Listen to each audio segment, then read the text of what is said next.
en dessous de 10. Hein.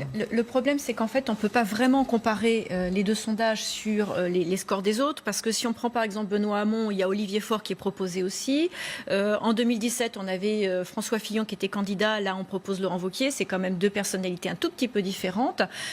Donc voilà, il faut prendre aussi avec un peu de recul tout ça. C'est un peu l'idée, pardon Laurence, qu'Emmanuel Macron n'a pas d'autre adversaire que Marine Le Pen. C'est justement ça c'est là que j'allais en venir. C'est-à-dire qu'Emmanuel Macron, de toute façon, a écarté tous les adversaires. Et son discours depuis plusieurs mois, c'est moi ou le chaos.